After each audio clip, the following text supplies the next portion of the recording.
ബീഹാറിൽ ആവേശമായി പ്രധാനമന്ത്രി നരേന്ദ്രമോദി. പട്നയിൽ പ്രധാനമന്ത്രിയുടെ മെഗാ റോഡ് ഷോയിൽ 10,000-കണക്കിന് ജനങ്ങൾ പങ്കെടുത്തു. പട്ന മേഖലയിലെ 14 മണ്ഡലങ്ങളിലെ NDA സ്ഥാനാർത്ഥികളും റോഡ് ഷോയിൽ അണിനിരന്നു.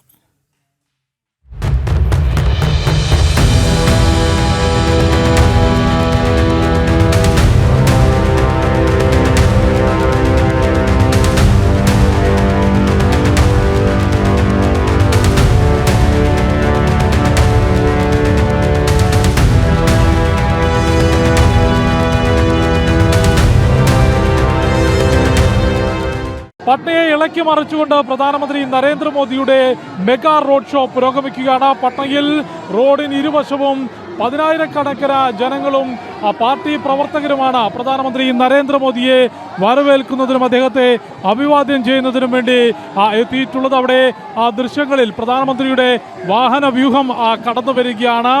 ഈ റോഡിന് ഇരുവശവുമുള്ള പാർട്ടി പ്രവർത്തകരെയും പട്നയിലെ പൊതുജനങ്ങളെയും അഭിവാദ്യം ചെയ്തുകൊണ്ട് പ്രധാനമന്ത്രി നരേന്ദ്രമോദി പട്നയുടെ വീതിയിലൂടെ കടന്നു വരുന്നതിൻ്റെ ദൃശ്യങ്ങളാണ് കാണുന്നത്. അവിടെ ഈ ഒരു പട്ന ഉൾപ്പെടെയുള്ള നഗരപ്രദേശങ്ങളിൽ, പ്രത്യേകിച്ച് പട്ന ജില്ലയിലെ 14 മണ്ഡലങ്ങളിലെയും സ്ഥാനാർത്ഥികൾ ഈ മെഗാ റോഡ് ഷോയുടെ ഭാഗമാകുന്നുണ്ട്.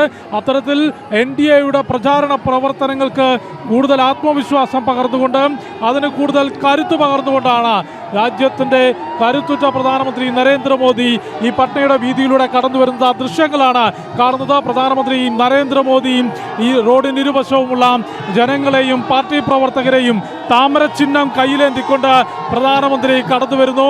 ഈ 14 മണ്ഡലങ്ങളിൽ, അതായത് പട്ന മേഖലയിലെ 14 നിയമസഭാ മണ്ഡലങ്ങളിലെയും സ്ഥാനാർത്ഥികൾ പ്രധാനമന്ത്രി നരേന്ദ്രമോദിക്കൊപ്പം ഉണ്ടായിരുന്നു. ഈ മണ്ഡലങ്ങളിൽ ഏറ്റവും കൂടുതൽ ജനസ്വീകാര്യതയുള്ള, ജനപ്രിയമായിട്ടുള്ള നേതാവ് പട്നയിലെ വീതിയിലൂടെ കടന്നുപോയിട്ടുള്ളത്. 6 കിലോമീറ്റർ ദൂരമാണ് പ്രധാനമന്ത്രി നരേന്ദ്രമോദി ഈ മെഗാ റോഡ് ഷോ നടത്തുന്നത്. താമര ചിഹ്നം കയ്യിലേന്തിക്കൊണ്ട് റോഡിനിരുവശവുമുള്ള പ്രവർത്തകരെയും പൊതുജനങ്ങളെയും എല്ലാം അഭിവാദ്യം ചെയ്തുകൊണ്ട് കൈവീശി കാണിച്ചുകൊണ്ടാണ് പ്രധാനമന്ത്രി നരേന്ദ്രമോദി കടന്നുപോയിട്ടുള്ളത്. മോദി को देखे बहुत खुशी हुई हमको कि हमारे यहाँ राजेंद्र नगर में आए और हमारे लिए बहुत खुशी की बात है. बहुत कुछ कर रहे हैं, स्कूल भी अच्छे हैं और मतलब रोड थोड़ा सही कर दें राजेंद्र नगर में, बस और कुछ नहीं चाहिए. BJPയുടെയും NDA ക്യാമ്പിന്റെയും പ്രചാരണ പ്രവർത്തനങ്ങൾക്ക് പ്രധാനമന്ത്രിയുടെ റോഡ് ഷോ വേഗം പകരുമെന്ന കാര്യത്തിൽ യാതൊരു സംശയവുമില്ല. പട്നയിൽ നിന്നും കൃഷ്ണകുമാറിനൊപ്പം ജിഷ്ണു കൃഷ്ണൻ, ജനം.